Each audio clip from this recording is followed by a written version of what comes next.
So what we find that these are the challenges our country is facing, and though we find that the constitution recognizes that all are equal in the eyes of law, all must get equal protection of law, but in real life the condition is not same. In real life we find that there are some Indians who are more equal than others. There are discrimination on the basis of, sometimes on the basis of caste, sometimes on the basis of religion, sometimes on the basis of economic status, है ना?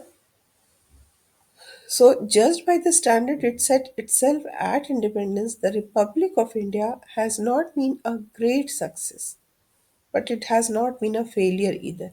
So we have set a very high standard for ourselves at the time of independence, है ना?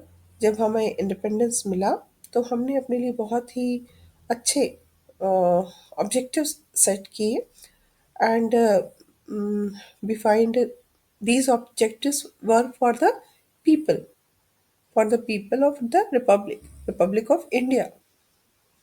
But it has not been a great success because we have so many challenges about which we have discussed just now. So we are facing so much challenges, and that is why we can say that we are not a success, but at the same time we are not a failure also. It's not कि हम fail हो चुके हैं, हमारे existence का कोई मतलब नहीं है. We are not a completely successful country, but we are trying to achieve that goal. Okay, and now we see what happened in Sri Lanka. Sri Lanka is also a country of diversity in which we find that there are a diversity of religion, diversity of language, and in Sri Lanka there are two main languages. People belonging to two different linguistic communities are there. The one is Sinhala and the another is Tamil. And from the religious point of view, the Sinhalas are Buddhist mostly, not all. The Tamils are Hindus or Muslims, and the Christian population is also there. So what happens that whenever a country is having such type of diversity, there arose the problem of majority and minority, and the same problem was there also in Sri Lanka. So, in Sri Lanka, what was done by the government that in 1956, uh, the government recognized, reorganized on the basis of language. Yes, in this 1956 was the year when we find that our reorganization of states was going on, है ना? हमने पढ़ा था अभी कि states का reorganization हो रहा था, है ना? तो हम क्या देखते हैं कि इसी साल in the same year the parliament of Sri Lanka introduced an act. Because of this act, what happened that the Sinhala was recognized as the sole official language of the country, and we see that it means that now all the instruction in all state schools and colleges will be in Sinhala language only, because Sinhala is the only official language of the country. In any of the public examination, Sinhala is the only medium through which you can take the exam. In the courts also, Sinhala will be used by the judges. So the new act uh, was not liked by the people, and the Tamil speaking people who were in minority in Sri Lanka, they started opposing this, है ना? उन्होंने इसको oppose करना start कर दिया कि क्यों सिन्हला को ऑफिशियल लैंग्वेज बनाया गया, ओनली ऑफिशियल लैंग्वेज, है ना? So the Sinhalas who the Tamil speaking people who used to live in the northern Tamil speaking minority who lived in the north of the island. So this is a quote: when you deny me my language, said one Tamil MP, एक Tamil MP का ये कहना था कि when you deny me my language, अगर आप मुझे deny कर रहे हो तो आप मेरी लैंग्वेज को डिनाई कर रहे हो, and you deny me everything, है ना? अगर आप मुझे डिनाई कर रहे हो तो आप सब कुछ जो मुझसे जुड़ा हुआ है, उन सबको आप डिनाई कर रहे हो। You are hoping for a divided Ceylon, one another. दूसरे ने कहा कि ये जो आपने किया है कि सिन्हला को सोल ऑफिशियल लैंग्वेज बना करके सिन्हला को प्राइमेसी जो दी है, सो आपने श्रीलंका के दो टुकड़े आप करना चाहते हो, है ना? And the another one warned that do not fear, I assure you that you will have a divided government, divided Ceylon, है ना? आपको इसकी चिंता नहीं करनी है। जो आपने किया है उसकी वजह से श्रीलंका जो है वो दो कंट्री बन ही जाएगी, ठीक है? एंड एक अपोजिशन मेंबर था जो कि खुद सिन्हला बोलने वाला था। He says that predicting that if the government did not change it's mind and insisted on the act being passed, two torn little bleeding states might yet arise out of one little state, है ना? दो छोटे छोटे states हमारे बन जाएंगे, एक तमिल बोलने वालों का और दूसरा सिन्हला बोलने वाले का। और ये जो टू टॉर्न लिटिल स्टेट्स की बात कर रहे हैं, इसको हम ब्लीडिंग स्टेट इसलिए कह रहे हैं क्योंकि यहाँ वायलेंस बहुत ज़्यादा होगा। सो यही हुआ, एक्चुअली यही हुआ श्रीलंका में। सिविल वॉर जो है वो स्टार्ट हो जाता है। सिविल वॉर, जब कंट्री के अंदर वॉर होता है तो हम उसको सिविल वॉर कहते हैं। तो इस सिविल वॉर से क्या हुआ कि बहुत ज़्यादा वायलेंस, इतने सारे loss of life, loss of property, है ना? So we find that there was there is another South Asian country like Pakistan. Pakistan was also divided into this east Pakistan और वेस्ट पाकिस्तान, जो दो पार्ट्स थे पाकिस्तान के। उसमें से जो ईस्ट पाकिस्तान था that became an independent country, that is Bangladesh, है ना? And here also Bengali language and culture was the reason. So if we compare this situation which was prevailing in Sri Lanka, which was prevailing in Pakistan, the condition which is prevailing in our country is very courageous, है ना? We had managed to survive as a single nation. Though we have given many regional languages freedom to flourish, है ना? Our constitution makers, as you have seen in one of the most important features of the Indian constitution about the language policy, it says that Hindi should not be imposed upon the people of the country, especially the South Indian people, है ना? So Hindi was not accepted as a national language, but it was accepted as an official language only, है ना?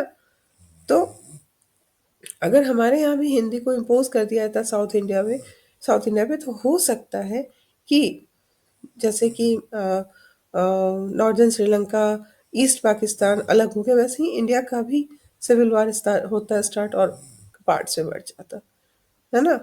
So we see that जैसे सरदार पटेल और पंडित नेहरू ने क्या सोचा था कि लिंग्विस्टिक स्टेट्स अगर हम क्रिएट करेंगे तो उससे यूनिटी ऑफ कंट्री अफेक्टेड होगी, लेकिन ऐसा नहीं हुआ, है ना? तो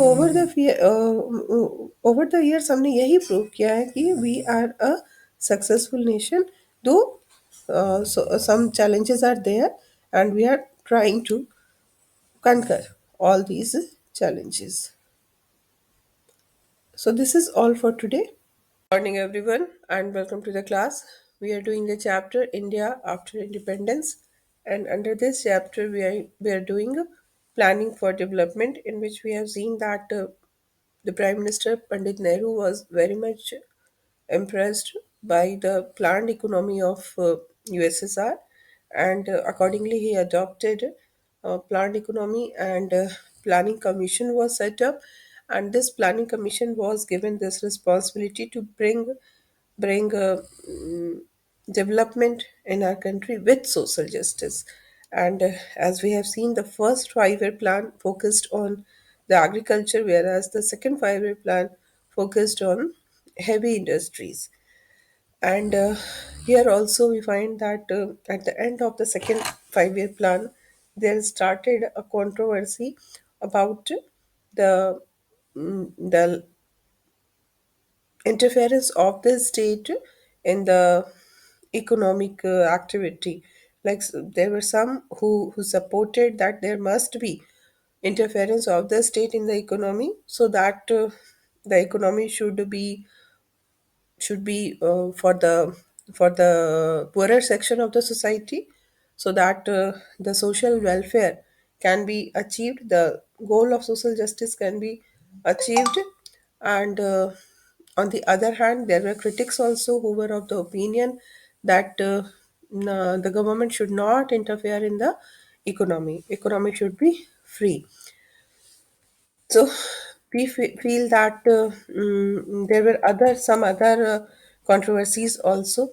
Like there were many people who felt that in the second 5-year plan, so much focus was given on heavy industries, whereas the agriculture was neglected. So it should not have happened. उनका ये सोचना था कि adequate emphasis should have been given on agriculture, whereas we find that there were other people who were of the opinion that there was negligence of primary education. And still there were others who believed that the planning commission or the second 5-year plan had not taken account of the environmental implications of economic policies, what how the environment was getting affected because of economic policies. And we see that one of the follower of Mahatma Gandhi, Meera Bansi, wrote in 1949, by science and machinery he may get huge returns for a time, but ultimately will come desolation. We have got to study nature's balance and develop our lives within her laws.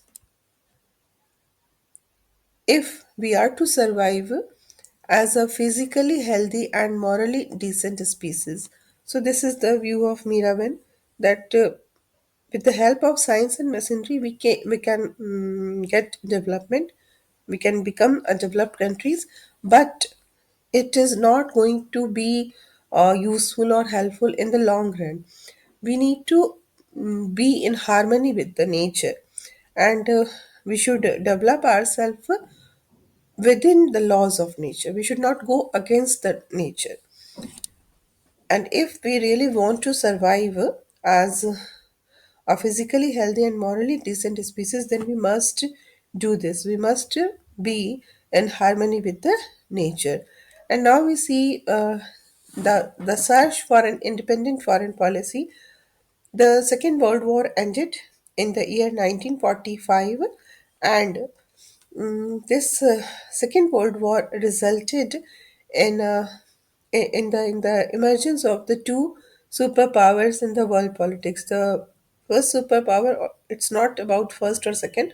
One of the superpower was United States of America, and another superpower was Union of Soviet Socialist Republic.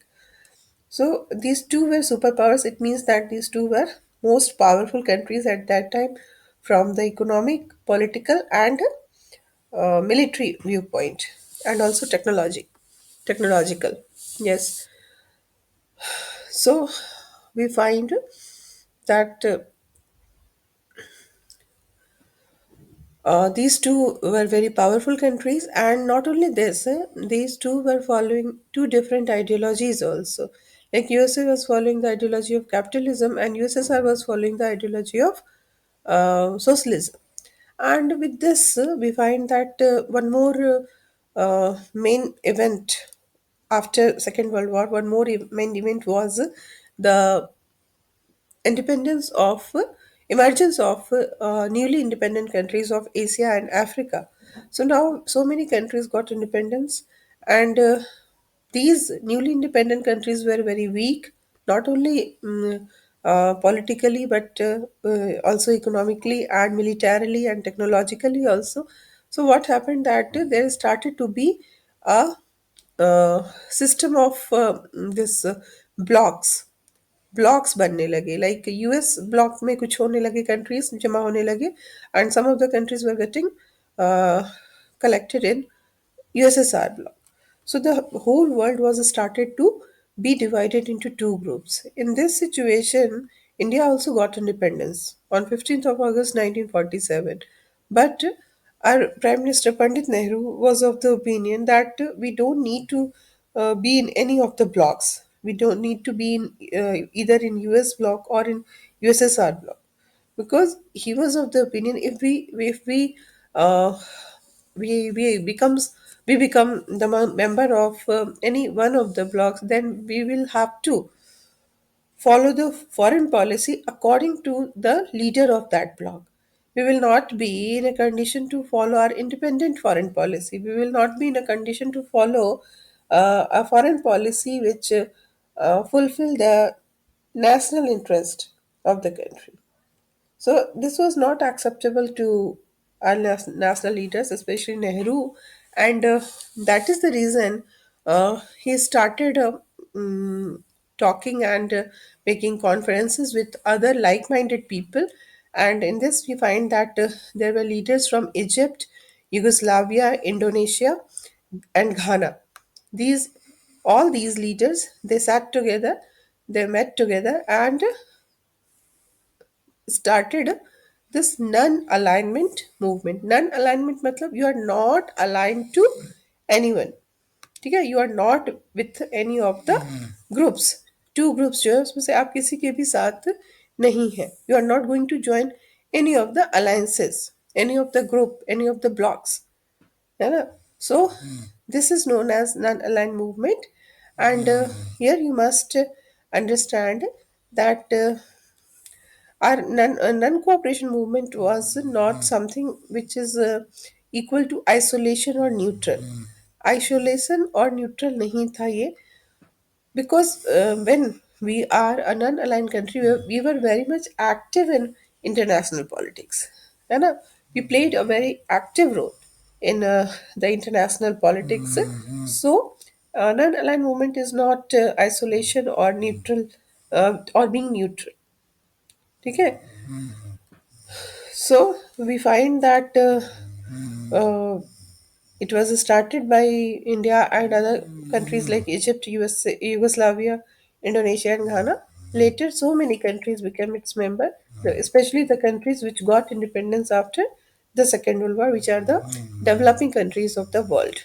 Okay, and now we will see the nation 60 years on. Now it's more than 60 years.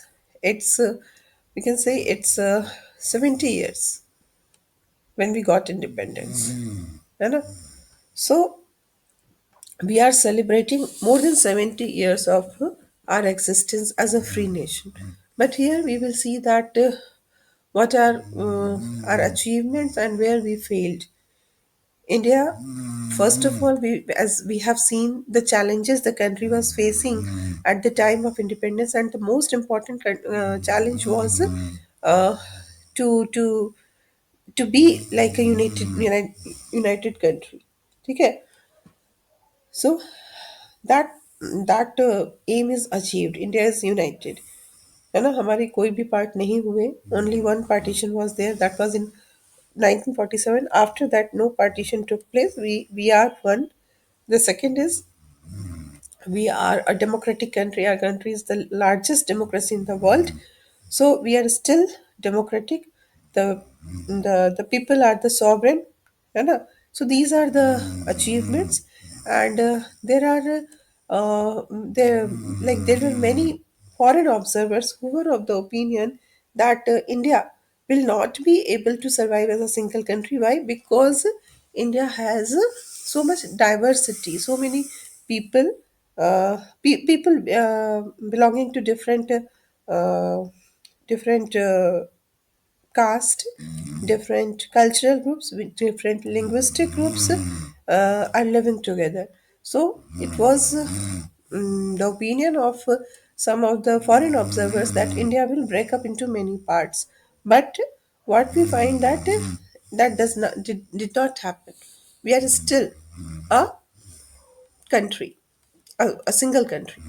And then we also see that there were also uh, speculation that India may come under military rule, or the democratic leader may turn despotic ruler, but this did not happen. For the last 70 years, more than 70 years, we are a democratic country. Elections are held at the interval of 5 years only. The leaders are chosen by the peoples only. So, this is also a great achievement. But what we find that there are some problems also. You know, we are facing some challenges also. Like we find that first of all, the constitution guarantees that there should not be the practice of untouchability. है ना? Or like Article 17 says that there should not be untouchability in public place. And what we find that it's not implemented properly. Still we find there are communities who are untouchable, as you find in the chapter confronting marginalization. So uh, still today we find that in many parts of rural India, these people are not allowed to access to water source, temple, parks, and other public areas. So this is the one of the most uh, severe challenge we are facing at this time, because it is more than 70 years when the constitution was passed. Still we see that the provisions of the constitution are not implemented. Right? So this is very much important that it should be implemented. Then we see that our country is a secular country, and though the word secular was not used in the constitution, it was uh, it was made a part of constitution later on by amendment.